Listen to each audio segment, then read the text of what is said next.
Welcome back, folks, to the Skin Deep podcast. I am Wes, and we are interviewing today one of my good buddies and I guess still co-worker, even though we're in different shops, Connor McKinney from Bodylanguage Tattoo. How you doing this morning, brother?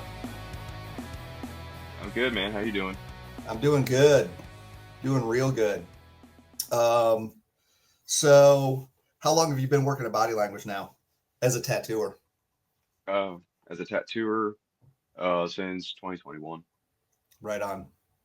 Typically in this interviews, we uh, we do the whole what was the progression and how'd you get your Mhm. apprenticeship. But for listeners, we actually did a full in-depth interview previously about Connor's interview, so you can go and check that out on the YouTube page. But a question I do want to ask you is, what was your career path before you were inspired to try to become a tattooer? Right. Um, I always kind of wanted to be a tattooer since I was like about 13, but it kind of never really materialized. Then my brother, got his opportunity to become a tattooer about 12 years ago. But before that, I kind of wanted to be a teacher. I went to college at the University of Central Florida for history. I graduated from there, and I intended to, become a teacher or some kind of historian or something, but the continuing education aspect of it wasn't really appealing, and I didn't want to keep putting myself further into debt. So Right. I was always into cars as well. So that was actually one of the earlier tattoos I got was a car tattoo. Oh, Um, nice. and so yeah, so I worked on cars. I changed oil and tires, and eventually was working at a Subaru dealership, and uh, then I got an opportunity to, come learn tattoos, so I took advantage of that. Nice. So you said you always wanted to be Yeah, a tattooer, though, kind of in the background. Let's bring up yeah. your first tattoos that you ever got, and let's get a little background hmm story about that. So, how old were you? What was the first tattoo? My first tattoos, I was 16 years old. I got my last name across my back, Old English font. At the time, I Nice. was really into like mixed martial arts and training and stuff, so I did that for probably about 5 or 6 years. And you can see I've, compromised. I decided I was like, all right, well, I'll get it this size, even though it probably should be about 20 to 30% bigger. Um, Right. but it's just one of those things. It's like I was 16. I thought it looked cool. Wanted people to know who I was, and that's what like fighters got. I was like, all right, this is what I need. Dude, And that's awesome. yeah, the other one I got is the Black Rose. That was off of I don't know what Flash brand it was, but it could possibly be Cherry Creek or Tattoo Brand or something. Right. But the shop that my brother apprenticed at, uses Wild Tattoo. Um, they had, the racks all over the wall, just filled with different stuff. Some of the stuff my brother still has after the shop closed. The guy who owned it, Deuce, who we still are in contact with and, talk to frequently. That's Uh, cool. he sold him or gave him a lot of stuff and a lot. He was a really cool dude. How quick, like, Yeah, that one. which one? What's that? I was gonna Um, say my first one was done by a lady named Heidi. Uh, she still tattoos in Florida. I still follow her on Instagram. oh, And the other cool. one's done by a guy named Jeff, who is still a tattooer, and he works out in like New Mexico, I think. Oh, that's awesome. How quick were you bit by the tattoo Yeah. bug? Like, at what point, like, what was the time frame Uh, between those two tattoos? Less than a few months, for sure. Okay. By the time I was 18, I had probably about like 5 or 6 tattoos. Okay. Yeah. That's awesome. And as I was also the time when my brother was like starting his apprenticeship, so from there it was kind of easy to get in, and people were like, all right, yeah, I'll tattoo you. Like Scotty, that you work with, I've known him for as long as he's been a tattooer. Um, he was an apprentice before my brother apprenticed at the shop that they worked at, That's and awesome. I got some of his first tattoos. I won't show him because he won't want me to, but I got him still. That's awesome. Let's go on to now. Here's some of the tattoos you've done. Yeah, What I've done those in the last style? few months. I know you're a true blue walk-in tattooer. You say yes to Mm, everything. yeah. can do all sorts of styles, which is commendable in this day and age of people being so goddamn arrogant and picky. Yeah, particular, and But I love these two tattoos. The black and gray is super smooth. The roses are fucking spot on, classic with that traditional. And again, kind of going back to the, I know you'll do anything, but if it's your choice, what would you like to do? Like, what gets you pumped if somebody's picking something out off the wall or out of your book or whatever? those two are a good example of it.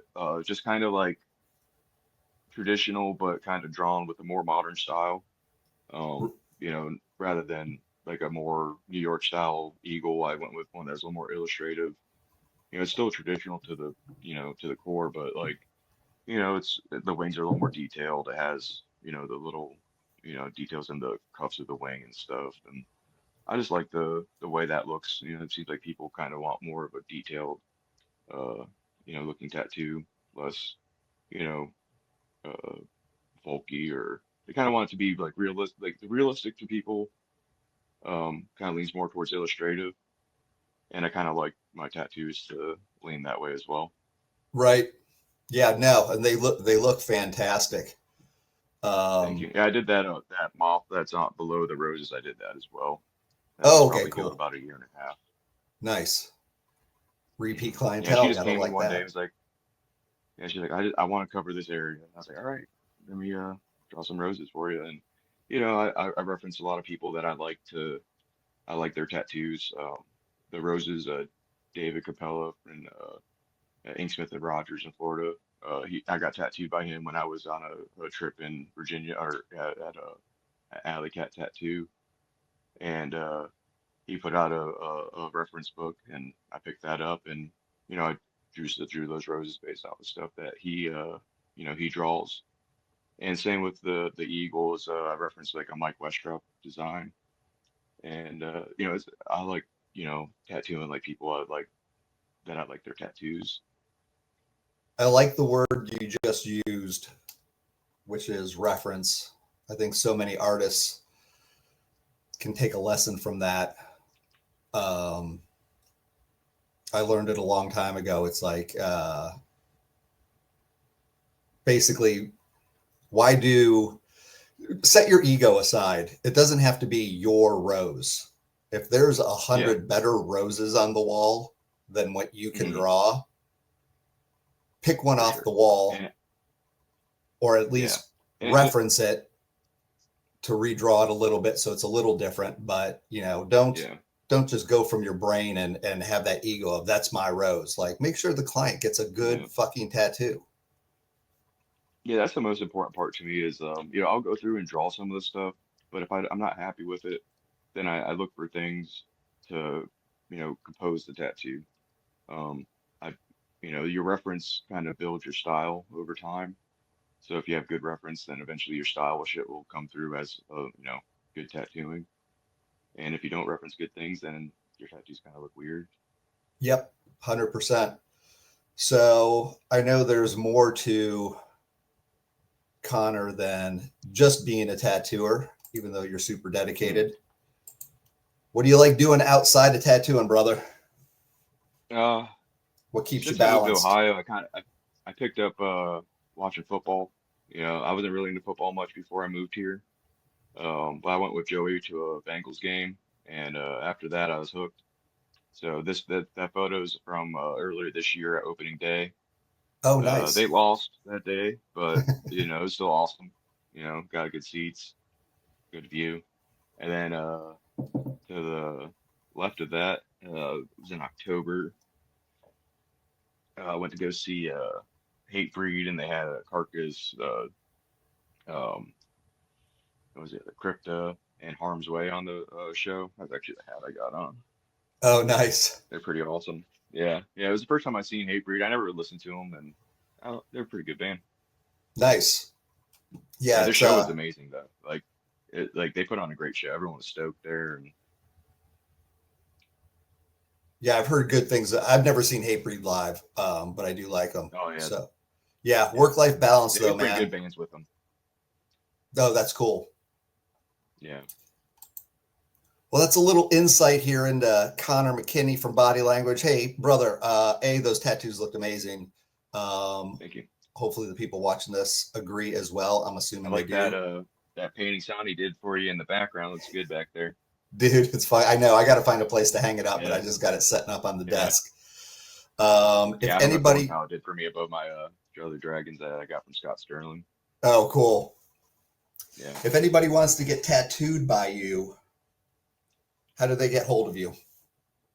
All right. At the end of this month in January, I think it's the 25th through the 27th. That's like one of the last weekends in January. The Philadelphia Tattoo Convention is going on. Nice. I'll be there representing Body Language Tattoo.